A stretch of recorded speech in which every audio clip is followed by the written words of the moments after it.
세상에는 많은 말이 있습니다. 말은 단순한 소리가 아닙니다. 말 속에는 말하는 사람의 생각과 마음이 고스란히 담겨 있습니다.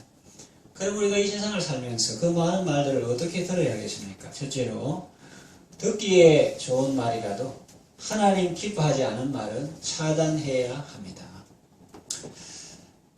이 맥락이 여러분 아까 읽으시면서 봤습니다만, 이 아합이 자기 부하 신하들에게 이 우리 땅인데 길라도 한번 치러 가자. 또 사돈인 여호사밧이 왔는데 당신이 어떻게 하면 좋겠습니까? 그럼 우리가 가서 해야죠. 그런데 가기 전에 먼저 하나님의 말씀을 드려야 되지 않겠습니까? 하니까 이스라엘 사람들이 의용 선지자 400명쯤 그걸 내가 어떻게 할고 올라갈까 말까 하니까 하나같이 그걸 여출일구합니다. 하나같이 올라가서 승리를 얻으셔서 그렇게 하는 거예요. 그래도 북이스라엘보다는 남유다가 그래도 하나님을 경외하니까 이 외에 여호사밧이 우리가 물을 만한 하나님의 선지자가 없습니까? 그렇게 말합니다. 이스라엘 왕이 있긴 있는데 그게 이물라의 아들 미가야라고 그런 사람이 있긴 있는데 그는 꼭 내게 대해서 길한 일, 좋은 일을 예언하지 않고 흉한 일만 예언하기로 내가 그를 미워합니다. 그러니까 여호사밧이 왕은 그런 말씀을 마셨어. 그렇게 하고 그 사람 말도 들어보자 하니까 이스라엘 왕이 한 4시를 불러 황관을 불러서 그 미가야를 속해오게 하라 했습니다. 그래서 이스라엘 왕과 유다 왕이 왕복을 입고 사마리아 성문의 광장에서 각기 왕좌에 앉아있고 모든 선지자가 그들 앞에서 예언을 하고 있는데 특별히 그 중에서 의용 선지자의 우두머리를 할 수 있는 그나나의 아들 시드기야는 철로 뿔들을 가지고 말하되 여호와의 말씀이 왕이 이것들로 아람 사람을 찔러 진멸하여라 그렇게 아주 담대하게 말합니다. 다른 선지자도 그렇게 올라가서 승리를 얻으소서 그렇게 합니다.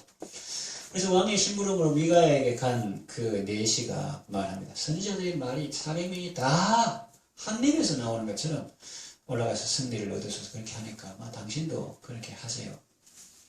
그렇게 했습니다. 근데 미가야가 왔는데 왕이 그에게 묻습니다. 미가야 우리가 길라라못으로 사울에 가라 말랴. 그렇게 하니까 미가야가 처음에는 올라가서 승리를 얻으소서 그렇게 합니다. 그런데 왕이 내가 몇 번이나 내게 맹세하게 해 내가 여호와 이름으로 진실한 것으로만 내게 말하겠느냐 하니까 이제 정말로 이제 진실을 말하는데 그래 내가 보니 온 이스라엘이 목자 없는 양같이 산에 흩어진 이 말하니까 벌써 왕이 벌써 이제 뒷골이 아프기 시작한 거예요. 온 이스라엘이 목자 없는 양같이 산에 흩어진 이건 왕이 죽었다는 뜻이에요. 여호와의 말씀이 이 문에게 주인이 없으니 각각 평안히 자기 집으로 돌아갈 것이니 하셨나이다. 그러니까 왕이 그 말 듣다가 옆에 사람한테 여호사밧이 이르되 저 사람이 내게 대해 길한 것을 예언하지 않고 흉한 것만 예언하겠다고 당신에게 말씀하지 아니하였나이까. 그런데 미가의 말이 계속됩니다. 그런데 왕은 여호와의 말씀을 들으소서. 내가 보니 여호와께서 그의 보좌에 앉으셨고 하늘의 만군이 그의 좌우편에 모시고 서는데 따라합시다. 천상의 의전회의. 이 사람은 천상의 의전회의를 본 사람이에요. 기도 가운데. 그런데 이 사람들은 몰라. 뭔지 모르고 미가야는 지금 핍박하고 있어도 기도 가운데 천상의 의전회의를 본 사람입니다. 그래서 그 이야기를 하는 거예요. 19절에 왕은 여호와의 말씀을 들으소서. 내가 보니 여호와께서 그의 보좌에 앉으셨고 하늘의 만군이 그의 좌우편에 모시고 서 있는데 이 땅에 일어나는 이 땅에서만 일어나는 게 아니고 위에서 이게 손이 있으면 햇빛이 있어야 되는 그림자가 밑에 5개 손가락이 생기는데 이걸 없애려면 이걸 이렇게 손을 위에 이걸 조정하고 이래야지 이 밑에 그림자가 아무리 사워도 안 됩니다. 여호와께서 말씀하시기를 누가 아합을 깨어 그를 길라라못에 올라가서 죽게 할꼬. 아합은 악하잖아요. 이세벨을 하고 결혼하고 우상 도입하고 그래서 대표적인 악한 왕이 아합인데 그래서 아합의 길로 행하였더라 이렇게 성경에 말이 기록되고 있죠.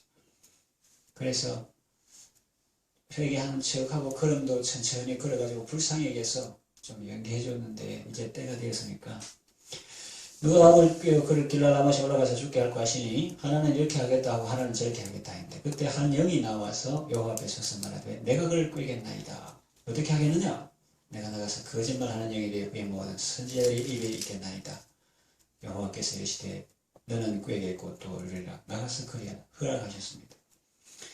그래서 미가야가 말합니다. 그 의전회의 결과대로 이제 여호와께서 거짓말하는 영을 왕의 이 모든 선지자 입에 넣으셨고 여호와께서 왕에 대해 화를 말씀하셨나이다. 그러니 400명이 한 입에서 나온 것처럼 올라가서 승리를 얻어서 하지만 하나님께서 왕의 고집이시고 네 말 안 듣고 결국은 전쟁이 나가 죽을 것이다.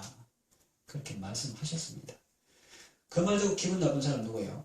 의용선지자 대장 그나나의 아들 시드기야가 24절 가까이 와서 미가야 뺨을 치며 이르되 여호와의 영이 나를 떠나 어디로 가서 네게 말씀하시느냐. 그래서 미가야가 말합니다. 25절에 미가야가 이르되 네가 골방에 들어가서 숨는 그날에 보리라. 지금 권력이 있으니까 또 명하죠. 26절에 왕이 이르되 미가야를 잡아 성주 아몬과 왕자 여호아세게로 끌고 돌아가서 말하기를 왕의 말씀이 이놈을 오게 가지고 내가 평안히 돌아올 때까지 고생의 뜻과 고생의 물을 먹이라 하였다 하라. 그러니까 미가야가 말합니다. 왕이 내가 평안히 돌아올 때까지 그랬거든요. 자기 한치 앞을 모르고 말하는 겁니다. 왕이 참으로 평안히 돌아오게 해주시게 될진데 여호와께서 나를 통하여 말씀하지 아니하셨으리이다. 하나님께서 내 왕이 참으로 그냥 아무 일 없이 평안히 돌아온다면 왜 내한테 이런 일을 시켜서 내가 거짓 선지자한테 빤 맞고 또 왕한테 미움당하게 그래 하시겠습니까? 평안히 돌아오지 못합니다. 그런 뜻이죠. 그리고 내 백성들은 다 들을지어다 그랬습니다. 그 다음에 이제 현장에서 아합의 죽음이 나오는데 29절 이하 보면 이스라엘 왕 양과 여호사밧이 길라드 라못으로 올라가니라 이랬는데 유다 왕 여호사밧은 이런 뜻이 야훼 샤파트 해가지고 여호와께서 심판하신다.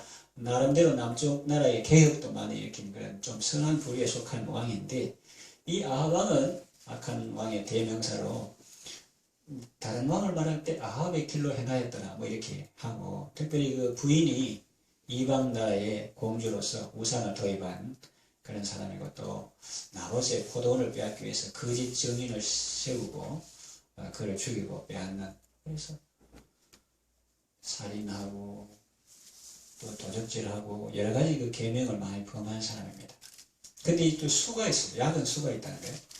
그래서 여호사밧에게 이르되 30절 나는 변장하고 전쟁터로 들어가려 하는 거예요. 왕이 군 용사의 옷을 입고 들어간 거예요. 왕복을 벗고 당신은 왕복을 입어서 하고 그러니까 자기는 안 죽으려고 하고 사도는 그냥 그 왕 옷을 입고 갔는데 이미 아람 왕이 그 병거 지휘관 32명에게 이 큰 나라는 32명 지휘관이 그냥 작은 왕이라고 볼 수 있습니다. 그 왕에게 명령하여 이르기를 너는 작은 자나 큰 자를 더불어 싸우지 말고 아무나 싸우지 말고 우리 정치계의 말을 따르면 뭡니까? 한 놈만 팬다고요. 죽을 때까지 한 놈하고 싸우는 거예요. 그래서 이스라엘 왕과 싸우라. 오직 이스라엘 왕과 싸우라. 이런 명령을 내렸습니다. 그래서 병거의 지휘관들이 보니까 그 왕복을 입은 사람이 딱 보이거든요. 왕복을 입은 사람. 왕복을 입은 사람이 보이니까 이가 틀림없이 이스라엘 왕이라고 또 그와 싸우려 하는데 여호사밧이 소리를 지르는지라 뭐 주력했는지 뭐라 했는지 모르지만 막 소리를 지르니까 하나님께서 그 적군들의 눈을 이렇게 보니까 이 사람은 옷을 입어도 이스라엘 왕이 아니구나. 그런 걸 단번에 알아차렸습니다. 자, 그러면 이스라엘 왕은 그러면 전쟁에서 모면했겠네요. 천만의 말씀입니다. 34절에 보면 한 사람이 무심코 활을 당겨 이스라엘 왕의 갑옷 솔기를 마친지라 그랬어요. 이게 인간에게는 무심코 우연히 개혁한 거는 우연이지만 하나님의 입장에서는 필연인 것입니다. 때가 된 것입니다. 한 사람이 무심코 활을 당겨 이스라엘 왕의 갑옷 솔기를 마친지라. 솔기가 뭡니까? 이 통으로 되면 사람이 움직이지 못하니까 쇠 속에 들어있으면 안 되니까 이렇게 조각들을 이렇게 연결하는 그 중간 사이에 그 틈이 있는 거기 솔기죠. 사람들은 인생을 갑옷이라 생각하는데 인생은 갑옷처럼 강하지 않습니다. 인생은 갑옷이 아니라 갑옷의 솔기와 같은 것입니다. 그 틈새를 뚫고 화살이 들어온 거예요. 왕이 그 병거 모는 자에게 내가 부성하였으니 네 손을 돌려 내가 전쟁터 나가게 하라. 그러나 워낙 전쟁이 맹렬하기 때문에 빠져나갈 수가 없는 거예요. 싫어도 계속 해가 질 때까지. 35절 이날에 전쟁이 맹렬하게 있으므로 왕이 병거 가운데 붙들려서 사람을 막다가 저녁에 죽었는데 계속 싸우다 죽었는데 얼마나 피곤하겠냐. 상처가 있고 상처에 피가 흘러 병거 바닥에 고였더라. 그래가지고 미가야가 환상 중에 본 그대로 해가 질녘에 진영에 맺히는 소리가 각기 성읍으로 각기 고향으로 그러니까 이 무리가 주인이 없으므로 각기 집으로 돌아갈 것이다. 그 말이 그대로 이루어진 것이고 선지자가 예언한 것이 있으면 네가 죽이고 빼앗았느냐. 나봇의 포도원에서 개들이 나봇의 피를 핥은 곳에서 네 피도 핥으려 한 그대로 시체를 사마리아에 성을 사마리아 장사한 병거를 사마리아 못에 씻으며 개들이 그의 피를 핥았으니 여호와께서 하신 말씀과 같이 되었다. 거기는 창기들이 목욕하는 곳이었더라. 이렇게 하면 결국에 아합의 죽음에 대해서 이렇게 성경이 말하고 있습니다. 그래서 우리가 이 듣기에 좋은 말이라도 하나님 기뻐하지 않는 말은 그를 차단해야 합니다. 수백 명이나 되는 선지자들이 한 목소리 여출 일구 이구동성으로 그렇게 말해도 그걸 다 차단해야 되는 거예요.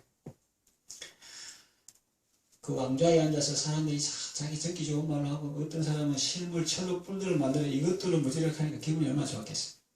아합은 자기 듣고 싶은 말만 듣고 싶어 했습니다. 듣기 싫은 말만 하는 미가야는 싫어했습니다. 저 사람은 맨날 길한 거는 예언하지 않고 흉한 것만 예언한다고 싫어했습니다. 오죽하면 사돈이 왕은 그런 말씀 하면 안 됩니다. 다 들어봐야 됩니다. 그랬겠어요? 그래서 아합은 그런 미가야를 부담스러워했습니다. 감옥에 들어가게 했습니다. 여러분, 세상이 자기 욕심대로 돌아간다면 아무 문제가 없었을 것입니다. 그런데 여러분, 세상이 어디 사람의 욕심대로 돌아갑니까? 아합이 길랄라못 전투에서 승리했습니까? 아닙니다. 천만의 말씀입니다. 승리는커녕 패전하고 전사하게 됩니다. 아무리 안 죽으려고 백방으로 노력해도 소용이 없었습니다. 왕복 안 입고 보통 군사 옷 입고 그래도 소용이 없었습니다. 갑옷 솔기에 화살 맞아가지고 하루 종일 고생하다가 죽었습니다. 하나님 기뻐하지 않은 말은 차단하고 하나님의 말씀을 들어야 하는데 하나님 말씀을 듣기 싫어하다가 결국 망하게 되었습니다. 사도행전에 보면 사도들은 산헤드린 의원들의 협박을 차단했습니다.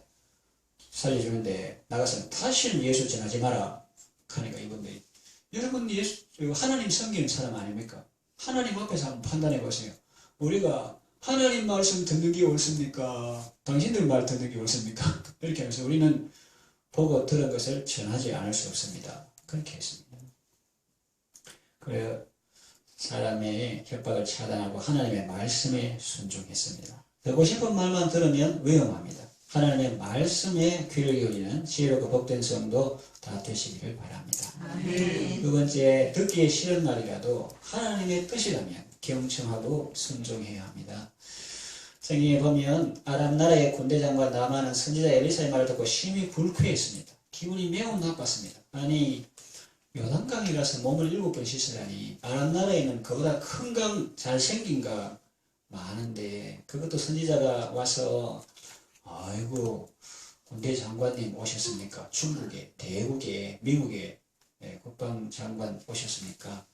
그렇게 인사한 것도 아니고 사환을 보내가지고 한 말이니 더 불쾌했을 것입니다. 그래서 그냥 돌아가려 했습니다. 그러나 한 참모가 직언을 했습니다.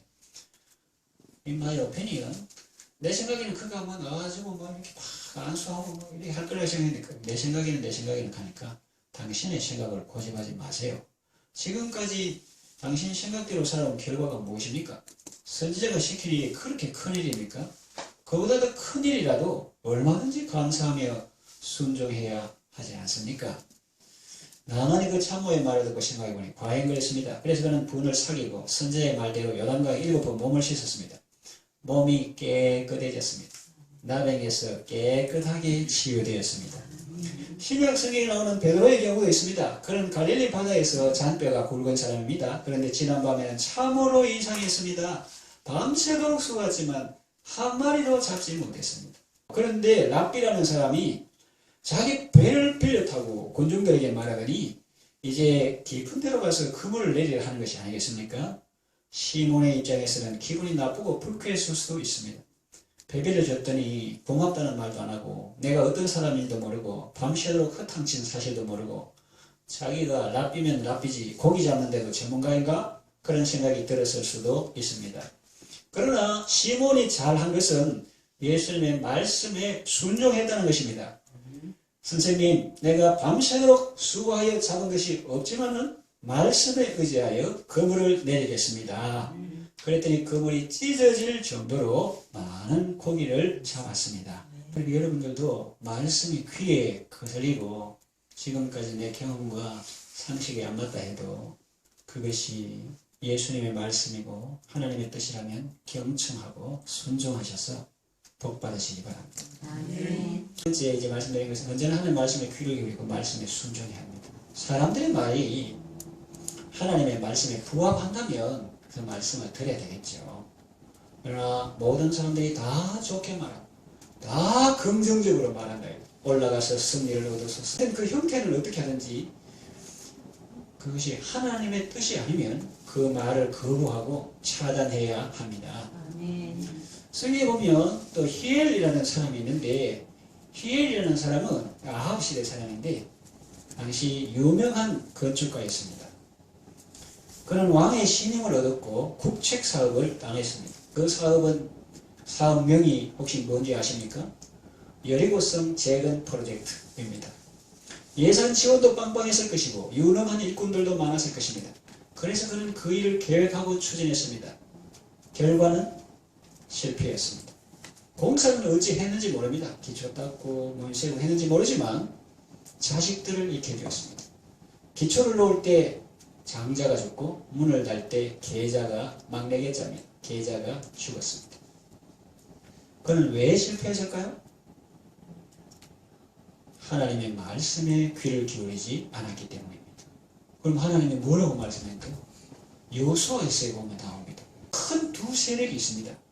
눈에 보이는 큰 세력, 정치적인 세력, 왕이 밀고 국무총리가 밀고 모든 건설업자가 부러워하고 하는 그 프로젝트는 뭐냐? 그 프로젝트는 여리고 재건 프로젝트. 이거는 뭐 눈에 볼 때 확실한 거예요. 거기 가서 봉급 못 받을 걱정할 것도 없고 나라에서 밀어주고 광급 공사니까 확실합니다. 그런데 눈에 잘 보이지 않는 중요한 걸 뭐냐? 하나님께서 그 성은 재건하면 안 된다 그런 거예요. 근데 적어도 이스라엘 사람 같으면 그 역사를 알아야 되는데 이 사람은 여호수아의 예언을 몰랐거나 아니면 알아도 관심을 두지 않았을 것입니다. 왜냐하면 당시의 시대 풍조가 그랬으니까요. 왕이 아합이 우상 숭배를 하고 바알 숭배가 팽배했던 시대니까 이렇게 많이 혼탁하니까 하나님의 말씀 의외도 그것이 얼마나 큰지 모르고 그해는 예언을 했는데 여러분들은 언제나 하나님의 말씀에 귀를 기울이고 그 말씀에 순종함으로 복된 삶을 살아가시기를 바랍니다. 자, 이제 말씀을 마치겠습니다. 우리 시대는 온갖 말들이 난무하고 있습니다. 그 말의 주소를 쉽게 발견할 수 없습니다. 악이요 내 선이로다 하는 말들이 버젓이 돌아다니고 있습니다. 이런 때일수록 정신을 차려야 된다는 거죠. 모든 사람들이 그렇게 말한다고 그 말이 옳은 말일까요? 모든 사람들이 다 좋은 일이다, 안전한 일이다, 올라가서 승리를 얻으소서 그렇게 부추긴다고 정말 좋고 안전한 일일까요? 우리는 언제나 기준을 하나님의 말씀에 두어야 하는 것입니다. 아멘. 다 좋다 생각하면 모를 수도 있어요. 희애를 보세요. 아까 말했잖아요. 예수님도 말씀하셨죠. 모든 사람이 너희를 칭찬하면 화가 있으리로다. 그럼 여러분 하나님의 말씀에 귀를 기울이십시오. 성경을 읽으십시오. 기도하여 주께 물어받은 말씀으로 행하십시오. 하나님의 말씀을 경청하고 그 말씀에 순종함으로 복받는 삶을 살아가시기를 바랍니다.